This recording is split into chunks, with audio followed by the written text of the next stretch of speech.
welcome Jack Ma. Thank you. Thank you. Thank you. We've all become very cognizant of Jack and his story. And when Alibaba went public with the largest IPO in history, we knew a lot more about him. So I want to talk about his personal story. I want to talk about how many times he tried and failed and what kept him going. I want to talk about where he is today and how he got here, and where he is going and how he expects to get there. And if he gets there, what will it all mean for him and for the people that he wants to inspire? So I begin with this question, though, Jack. Why are you back at Davos? It's a long break for 7 years. I think my last trip here was year 2008. But I was coming for year 2001 for the Young Global Leader for Tomorrow. And remember, I never heard about the Davos when I came. But when I came, in the Switzerland, so many young people demonstrate. It was such a horrible thing that I was, and I asked them, why did they do it? They say, anti-globalization. And I say, why? Globalization is a great thing. Why people don't like it? And then we come all the way for 2 hours here. There's a machine gun. There's people checking. I say, oh God, is that a forum or is it a prison we're gonna go? Is that? But when I joined the forum at the Young Global Leader, I was thrilled by so many ideas. For the first 3-4 years, I learned what does the globalization mean? What does the corporate citizenship mean? What about social responsibility mean? All these new ideas, and I see so many great leaders talking about leadership, and I benefit a lot. And the year 2008 and 2009, when the financial crisis came, I think it's better go back to work, because we can never win the world by talking. So go back, spend 7 years. Now I come back, I think it's time to do something return. Because I learned so much. Let's talk 12 about years that. ago. So why I should not talking to the young global leader of today, sharing with them how we've gone through. Okay. So that was the thing. Let's start with where you are today. Just how big is Alibaba? How many people come every day? How many people come in a week? How fast is it growing? Yeah, we have over 100 million buyers visiting our site, shopping our site every day. And we created 100 million every day. We created 14 million jobs for China, directly and indirectly. And we grow from 18 people to 30,000 people, 18 people in my apartment, to now we have a 4 big campus. Compared to 15 years ago, we were big, but compared to 15 years later, we're still a baby. How big will you be 15 years from now? I think 15 years ago, I told my team that 15 years, in the past 15 years, we grow from nothing to this size. And 15 years later, I want people to know about Alibaba, know Taobao, because it's already everywhere. I want 15 years ago when we talk about what is e-commerce, why small business can using this e-commerce, this internet, can do business across the nation. And I hope 15 years later, people forget about e-commerce because they think it's like electricity. Nobody thinks it's a high tech today. Now, this is something that I don't want 15 years later. We still walk on the street talking about why and how e-commerce can help people. Talk about the IPO. Did it exceed your expectations? Well, it's a pretty small IPO, 250. Yes. Yeah. The largest IPO in the history of Wall Street. We raised. And number 2 was a Chinese bank. Thank you. I remember year 2001. We went to raise some 5 million, 3 million venture capitalist dollars in the USA, and got rejected. And I say we come back raising a little bit more. But I think, what we think more about is for $25 billion, how we can spend the money efficiently, because this is not the money, this is the trust from the world, the trust from those people. They want you to do better jobs, to help more people. They want to have a good return. So I think gives me more pressure, because when our market cap is bigger than IBM, for a certain day we're bigger than Walmart. We're one of the top 10, 15 largest market cap company in the world. I told my team and myself, is that true? We're not that good.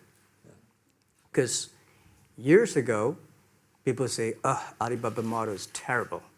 Does not make money, have this and that, all the big bad things, because Amazon is better, eBay is better, Google is better, and there's no such model like Alibaba in the USA. So I told myself and people, we were better than people thought.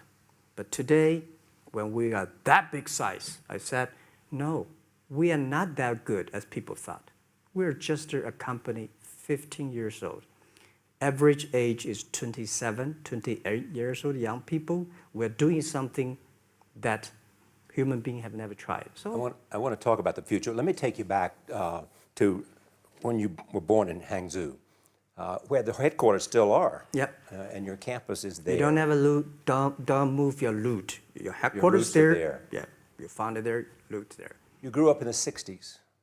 64. Born in 64. That was the time of the Cultural Revolution. Yeah, it was the end of the Cultural Revolution. It was, well, my grandfather was a tiny landlord, was considered, after liberation, was considered to be a bad guy. So I was, I know how tough it was when I was a kid. You tried to get into 3 colleges. Mm-hmm. Each time they rejected you. No, I tried. There's examination that young people, if you want to go university, you have to take the examinations. So I failed 3 times. Right. But a lot of fail. I failed for funny things that I failed a key primary school test for 2 times, and I failed 3 times for the middle schools, and. You will never believe in Hangzhou, my city, there's only 1 middle school that lasts only 1 year. It was changed from primary school to middle school because our graduates of our school, no middle school accept us because we were too bad. Yeah. They would become a middle school. What effect did it have, though, being rejected? Well, I think we have to get used to it. We're not that good. Even today, we still have a lot of people reject us. I think when I graduated from universities, and before I, for 3 years, I tried to fill in the universities. So I applied jobs for 30 times, got rejected. I went for a police. They said, no, you're not good. I went to even the KFC. When KFC came to China, come to my city, 24 people went for the job. 23 people were accepted. I was the only one guy. And we went for police. 5 people, 4 of them accepted. I was the only guy that I received it. So to me, being turned down, rejected. Oh, by the way, I told you that I applied for Harvard for 10 times, rejected. I know I'll be rejected. I just don't want to say that. Yeah, sorry now. 10 times you wrote them and said, I'd like to come to Harvard. Yeah. And then I told myself, someday I should go teach there, baby. I think that can be arranged. Richard Nixon came to Hangzhou. Yeah. And after that, tourists flooded the place. Yeah. And that's how you learned English. Yeah. I really like I don't know why, at 12, 13 years old, at the time I suddenly fell in love into the language, the English. And there's no place you can learn English at that time. There's no books, English books. So I went to the Hangzhou Hotel, now called Hangzhou Shangri-La Hotel, because that was the hotel can receive the foreign visitors. So every morning for 9 years, I showed them around as a free guide, and they taught me English. And I think that changed me. Today, I'm 100% made in China. I've never got a one-day train outside China. Yeah. And when people talk to me, say, Jack, how can you speak English like that? Why sometimes you talk like an Western guys? I think that was the 9 years. These Western tourists opened my mind because everything they told me are so different from the things I learned from the schools and from my parents. So now I have a habit. Whatever I see, whatever I read, I use my mind. Think about for 2 minutes. Is that how Ma Jun became Jack Ma? Actually, Jack, the name was given by a lady in tennis. She's a tourist. She came here and she said, came to Hangzhou. We become a pen friends. Ma Ring is so difficult to pronounce. So she said, do you have an English name? I said, don't. So can you give me an English name? She said, okay. She said, my father called it Jack. My husband called Jack. What do you think about Jack? I said, good. So I've been using that for that many years. Yeah. First visit to America, 1995? 1995, yeah. I come here for a project helping the local government to building up a highway. And you tried the internet. I tried the internet in Seattle. And in a building called the USA Bank. I don't know whether the USA Bank is still there or not, but it's a building. And my friend opened a small office, which is like only 10% bigger than this room. And there are a lot of computers in there. And he said, Jack, this is internet. I asked, what is internet? He said, search whatever you want. At that time, they used Mosaic, very slow, right? Yeah. And I said, I don't use it. I don't want to type because computer is so expensive in China. If I destroy it, yes, I cannot pay. He said, just to search it. So I searched the first word, beer. I don't know why, because it's easy to spell, baby. And I see beers from Germany, beers from USA, beers from Japan, but there's no beer from China. And I say, okay, type the second word is China. No data. Nothing. And I said, 1995, no data about China. So I talked to my friend, why not make something about China? So we made a small, very ugly looking page called China. It's something like I did a translation agency, we listed on there. It was so shocking. We launched at 9:40 in the morning. 12:30, I got a phone call from my friend. He said, Jack, you got 5 emails. I said, what is email? And they say, these are the things. Say, people so excited. Where are you? This is the first time I see a Chinese website on that. How can we can we do something together? So I think this is something interesting. So we should do it. Why did you call it Alibaba? Alibaba? Well, when I started, I think internet is global. We should have a global name. And a name that, interesting, like at that time, the best name is Yahoo. Right? So I've been thinking for many days, suddenly think Alibaba is a good name. So I happened to be in San Francisco that day. I did have a lunch, and the waitress came. I asked her, do you know about Alibaba? She said, yes. I said, what is Alibaba? She said, Open Sesame. Good. So I went on the street, asked about 10, 20 people. They all know about Alibaba, 40 Thieves, and Open Sesame. And I think this is a good name. And start with A. Whatever you talk about, Alibaba is always top. You have said before that in creating Alibaba, you had to create trust. Yeah. Because people in China were used to face-to-face.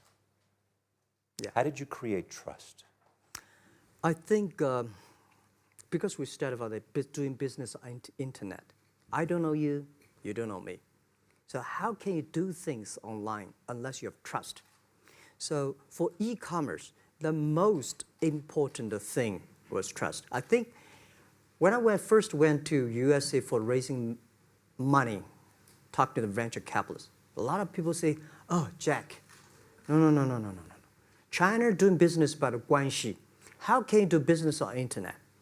And I know that without the trust system, the credit system, it's impossible to do business. So in the past 14 years, everything we do is trying to build up the trust system, the record system. Well, Charlie, I'm so proud today when I talk to the young. Today in China and in the world, people don't trust each other. The government and people and media and everybody think, this guy's cheating. But because of e-commerce, we finish 60 million transactions every day. People don't know each other.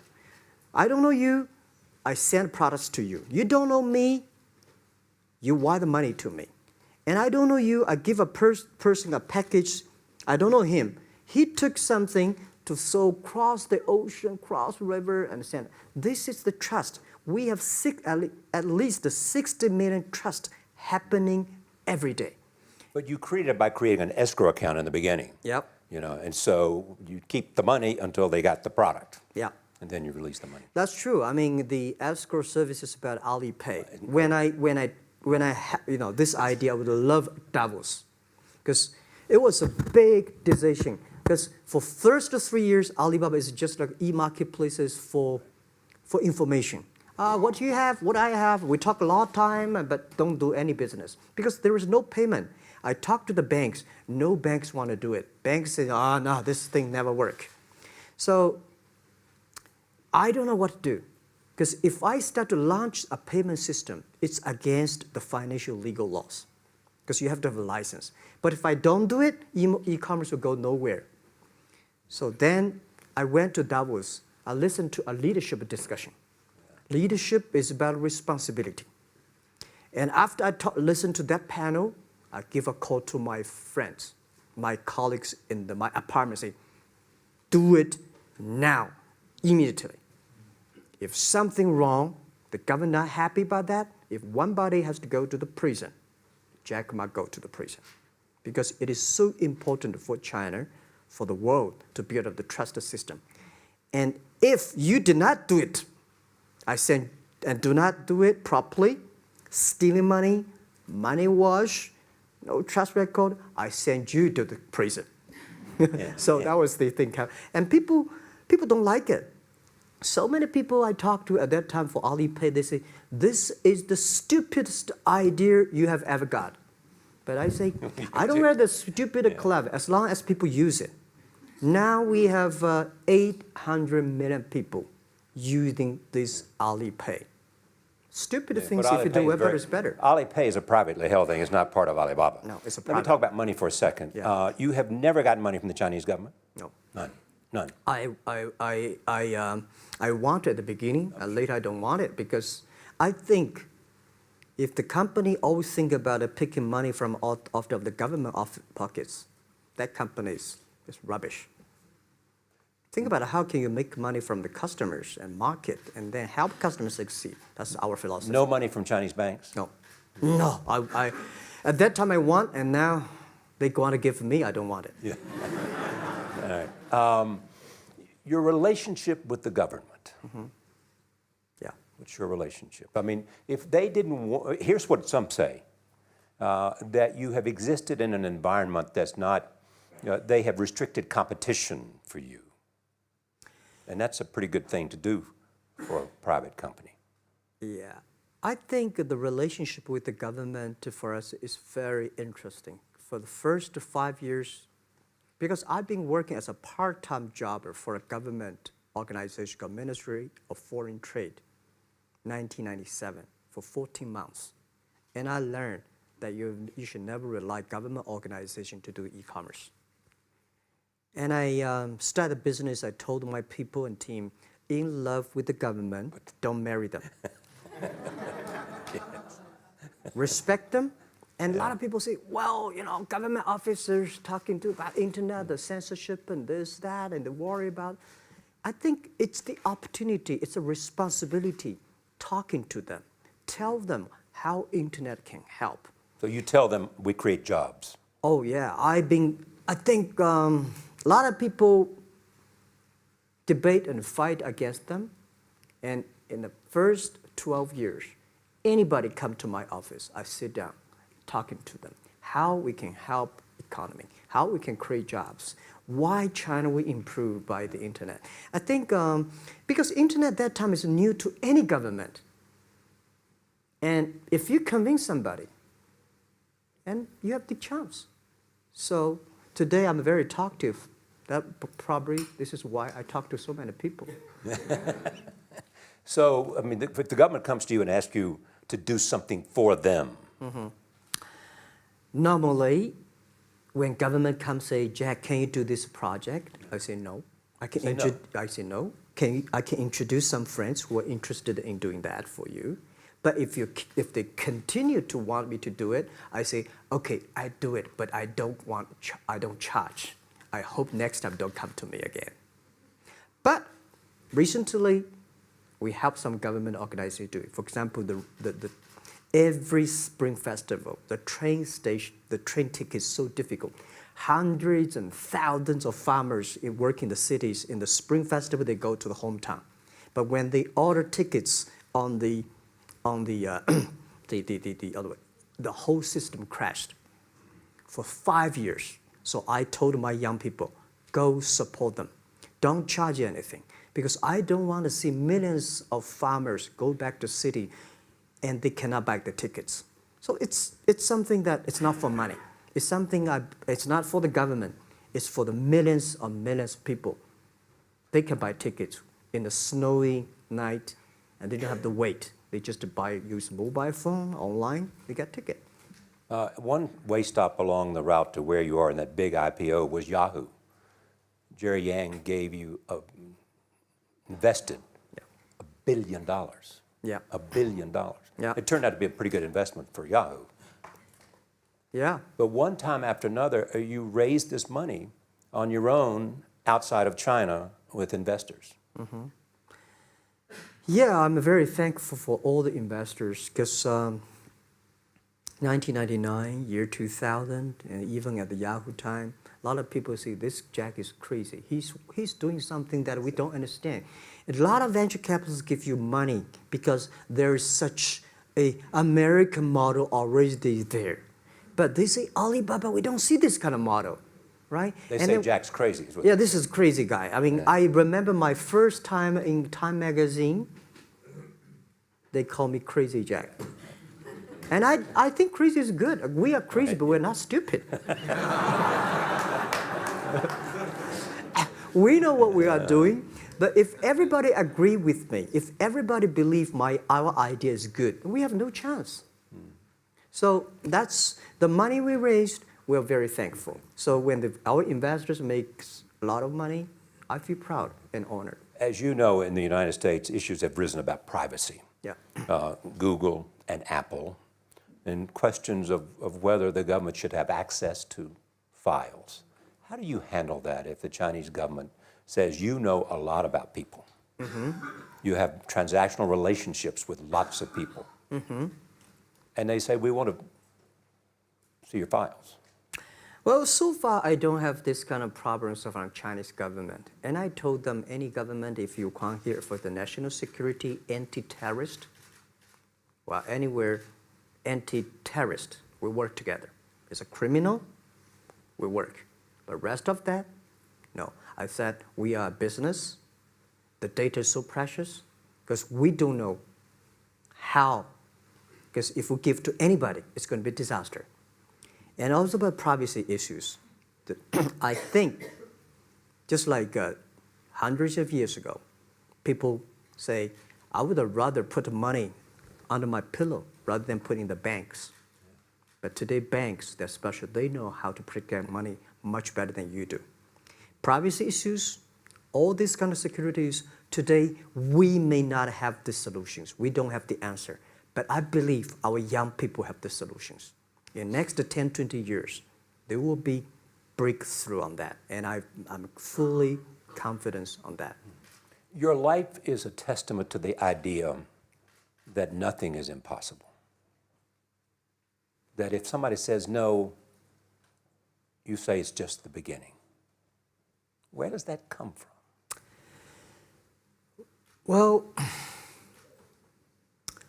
at the beginning, I never thought, I thought when I was young, I said, everything's possible. Now I know not everything's possible.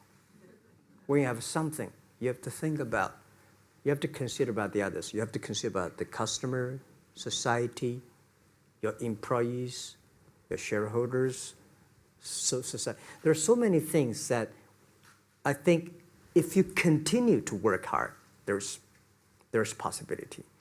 And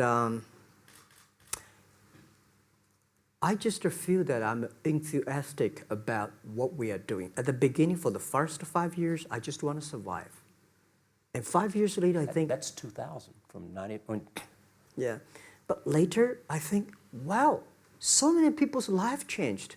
I was so excited, you know, for the first 3 years, we made zero revenue. Zero revenue. But we are so excited to continue to work. You know what happened? I remember many times when I go to a restaurant and have dinner, somebody came, when I was trying to pay the bill, the owner of the restaurant came to say, "Sir, your bill is paid by someone." And a small note say, "Hey, Mr. Ma, I'm your customer of Alibaba Group, Alibaba platform. I made a lot of money, and I know you don't make any money. I pay the bill for you."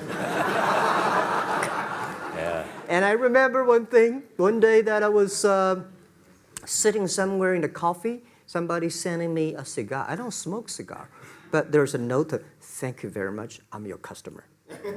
And I remember in the Taobao days, I was at the Shangri-La Hotel in Beijing. When I get on the taxi, the man who opened the door for me, the boy at the gate, he said, "Jack, thank you very much. I'm service here. My girlfriend makes more money than I do on your site." And this is something that you know, that it's not amazing. If you don't do it, nothing's possible. If you try to do it, at least you have the hope. The revenue comes from advertising and a smaller amount from transactional fees. Yeah. Most of it from advertising. Tiny. Tiny from advertising? Tiny from advertising, tiny from transactions, because we need big mass. Now we have more than 10 million small business power sellers selling our site to everywhere. So the transactions we have is second after Walmart. So tiny. Second after Walmart. Yeah, tiny of the of the money already make us big. So, you know, second after Walmart, I remember one of the senior management of Walmart guys came to Hangzhou 5 years ago. He said, "Jack, you know, you did a great job," and blah, blah, blah. So I said, maybe in 10 years we'll be bigger than Walmart. He said, "Young man, you have a good hope." So we said, "I make a bet. I think in 10 years we'll be bigger than Walmart on the sales." Because if you want to have 10,000 new customers, you have to build a new warehouse and this, that. For me, 2 servers. What's your market cap versus Walmart today? I don't know, but I don't maybe, either. yeah, some. It's close. I think so. Maybe we should check later. All right. Yeah. So where are you going? What does Jack want? I think because of the name for Alibaba, we are internet company, happen to be in China. We have the same spirit and entrepreneur spirit like every great entrepreneurs in the world. And I remember the day when I started Alibaba, we want to have a mission helping small business doing easier. So next step is, today, so many millions of small business using our platform to sell things, and over 300 million consumers buy things from our site. Cheapest, efficient. So what I'm thinking about, how we can make Alibaba a platform for global small business. My vision is that if we can help a Norway small business can sell things to Argentina, and Argentina consumers can buy things online from Switzerland. And we can build up, which I called, I don't know, maybe not right word, called EWTO. The WTO is great, past century. But WTO helps so many big companies to sell things across the nation. Today, internet can help small business sell things across the oceans, across the nations. And I hope that we can serve 2 billion consumers. 2 billion consumers. 2 billion consumers. We can help 10 million small business outside China. Help them. Outside China. Outside China. Because we help the American farmers in Washington State almost 300 tons of cherries to China last year. Cherries. Before we sell, the ambassador of USA came to me and said, Jack, can you help us selling cherries? In China. I said, what cherries and the fruits? He said, why not? I said, why not? Let's try. So that when we start to sell cherries, the cherries still on the trees. So we start a pre-order, 80,000 families order cherries online. So we pick up the cherries and ship into China. Within 48 hours, we sell the cherries. The consumers are so happy. But we got a lot of letters complaint after 3 days. They say, why only 100 tons? Why we should not get more? So we sell, 2 months ago, we helped the Costco. We sold 300 tons of nuts to China. So I'm thinking about if we can sell, we're also selling Alaska seafood to China. So if we can sell seafood, if we can sell the cherries, why we cannot help American and European small business selling things to China consumers? China needs that. So this is what I want to do is that 2 billion consumers, China, Asia, developing nations, how we can let them buy things globally. Alibaba rode with the millions of people that went from poverty to the middle class in China. I mean, you were right there growing as they grew and increased. When you look at the international markets, you're doing well in Russia? Yeah. How well? We do pretty good on Russia, and we do also pretty good in Brazil. In Brazil? Russia, I think now I don't know, we are if not the number 1, we're the number 2 or number 3 largest. E-commerce. E-commerce. I remember last year we had a campaign. The campaign is that a lot of Russian girls and boys want to buy things from China. You know how many days a Russian girl placed an order and received the products from China? 2 years ago, 4 months. Even that, people are so happy about all the thing. And last year, the campaign, within 1 week, we crashed the whole logistics system of Russia. All right. You were also seen in Hollywood. Yeah. What are you doing in Hollywood? Well, I like the Hollywood innovation and the digital background.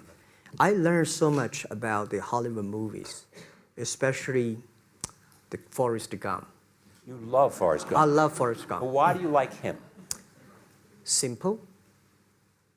Never give up. Never give up. People thinking he's dumb, but he knows what he's doing. And I was very depressed the day, year 2002 or 3 in the States, when a bit earlier than that. I was very depressed when I could not find out a way for the internet. And then I watched the movie in my friend's home, Forrest Gump. When I see him, I think, this is the guy we should learn from. Believe what you're doing, love it, whether people like it, don't like it, be simple. And like the word, life is like a box of chocolate. You never know what you can get, right? I never know I would be here talking to you and talking to Charlie Rose. I never know. But today I made it. I told my people in my apartment 15 years ago, guys, we have to work hard, not for ourselves. If we can be successful, 80% of the young people in China can be successful. We don't have a rich father, powerful uncle. We don't have $1 from bank, 1 cent from government. Just work as a team. So what do you worry about? I worry about it today. Young people, a lot of young people lose hope, lose vision, and start to complain. Because we also have the same period. Because when it's not a good feeling being rejected by so many people. We also depressed, but at least later we find that the world has a lot of opportunity. How you see the world, how you catch the opportunity. So, and the Hollywood gives me a lot of inspiration. You know? But you were out there for business. You were out there because you want to make movies and sell them. I want to make the movie for business-wise. We are e-commerce company. We have a lot of products that need logistic. But movie, TV, these are things you don't need logistic system. And movie probably is the best product that can help Chinese young people to understand. Because one thing I told the Chinese people, my friends, in American movie, all the heroes at the beginning, they look like a bad guy. Terrible things coming, they become a hero. And finally, they all survived. China, if you're a hero, all the hero died. So, because only dead people become the hero. So nobody want to be the hero. So you want to change the Chinese definition of hero? Yeah, I want to say hero. Today we have so many heroes who live in this world. Are you still writing these kung fu novels, or are you just reading them? I read them, and I start to write something.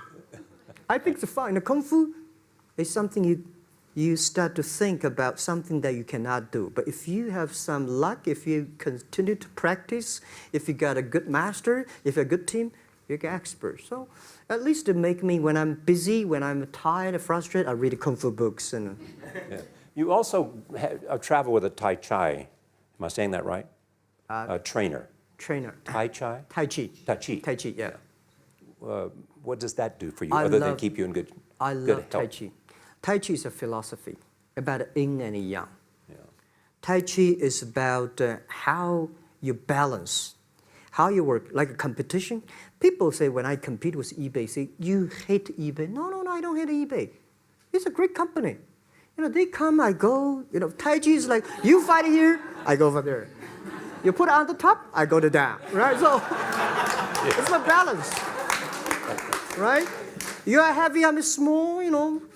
When I'm small, I can jump. You're heavy, you cannot jump. So the Tai Chi is better philosophy. I use in Tai Chi philosophy in the business. Calm down. There's always way out. And keep yourself balanced. And meanwhile, don't try to keep, because business is a competition is a fun. Business is not like a battlefield. You die or I win. Business, even if you die, I may not win. Right? So it's about fun. So Tai Chi gives me a lot of inspirations. But you want your life and you want this company, Alibaba, to change the world. And you're changing the world if, in fact, you provide a forum for buying and you enable people to earn a living. Yeah. But also, you believe that Alibaba ought to change the lives of women. So what are you doing? At first, I think many years ago, I want to change the world. Now, I think if we want to change the world, we change ourselves. Change ourselves is more important and easier than change the world. And second is that I want to improve the world. Because it changed the world, maybe Obama's job. Because my job is to making sure that my team are happy. Because my team are happy, they can make my customer happy. If my customer, they are all small business. When they're happy, we are happy. About women, one of the secret source for Alibaba's success is that we have a lot of women. What percentage of women one among Alibaba day employees? before, I think 2 or 3 months before we IPO, there's American journalist come to our company. She asked me a question. Jack, I've seen so many women in your company. I say, what's wrong? We have later we find that we have 47% of the employees of our company are women. How many? 40? 47% of our company are women. And we actually had a 51 because we acquired some company these days. They have more men, so balance that. But these are women in top-level positions? 33% of the management are women. And 24% of the senior management, very top level, are women. We have a women CEO, CFO, CPO, Chief People Officer, and we have everywhere. And I think so comfortable to working with them because women in this world, if you want to win in 21st century, you have to making sure that making other people powerful, empower others, making sure the other people better than you are, then you will be successful. So I find the women, they think about the others more than they think about themselves. Right. Yeah, women think about the kids, husband, parents much more than the man. And the user-friendliness. A couple of things I want to talk about before we go, because we have less than a couple of minutes. China today, are you worried the economy slowed down? No, I don't worry about it. I think China is doing, it's slowing down is much better than keep on 9%. China today is the second largest economy in the world. It's impossible to keep 9% of the growth. If China still keeps the 9% of the growth of the economy, there must be something wrong. You will never see the blue sky. And you will never see the quality. China should pay attention to the quality of the economy. China should not. So if we have a lot of influence, like the Hollywood movies, things, and we have sports and these things in the GDP, will be much better. So I think, just like a human growth, this body can never grow. Certain time, the slow of growth of the body is slow, but you should grow your mind, grow your culture, grow your value, grow your wisdom. I think China is moving to that direction. And you saw Modi in India? Pardon? Did you see Modi in India? Not yet. I'm looking forward to that. So you'll go to India. Yeah. Finally, there's this. You're one of the world's richest people. Your company is one of the world's richest companies. What do you want beyond Alibaba? Well, about richest people, I was really not happy in the past 3 months when people say Jack Ma is the richest people of China. Global celebrity, they said. No, I'm not. When I started the business, you are. I never thought, because how many? Yeah, maybe I am. Not, but I think 15 years ago, in my apartment, my wife was at that time one of the 18 founders. I asked her, "Do you want your husband to be a rich person?" I never said rich person in China, rich person in Hangzhou, or you want your husband to be a respected person. She said, "Of course, respected." Because she never believed, and I don't believe we'll be rich people. We just want to survive. But I believe when you have $1 million, that's your money. When you have $20 million, you start to have a problem. You worry about inflation, which stock to buy and this, that, had it come. When you have $1 billion, that's not your money. That's the trust society gives on you. They believe you can manage the money, use the money better than the government and the others. So I think today, I have the resources, do more things. With the money we have, with the influence we have, we should spend more time on the young people. And I would say, someday I'll go back to teach, go back to school, spend time with the young people, and sharing with them what I done. So the money is not mine. I just happily and having these resources, then I want to do a better job. Just tell them your story. Yeah, tell them the story and tell them that if Jack, I don't think in this world there are a lot of people be rejected more than 30 times. If we, the only thing we never give up, the only thing we're like a Forrest Gump, we keep on fight. We keep on changing ourselves. We don't complain. Whether you were successful or not successful, I find that people, when they finish the job, if they make the mistake, if they fail, if they always complain the others, this guy will never come back. If the guy only check himself, yeah, something wrong with me here, something wrong with me there, this guy has a hope. Jack, on behalf of everybody in this audience and a television audience around the world, thank you for taking your time to be with us. Thank you, Ray. Thank you. Thank you. Thank you. Thank you. Thank you. Thank you so much for our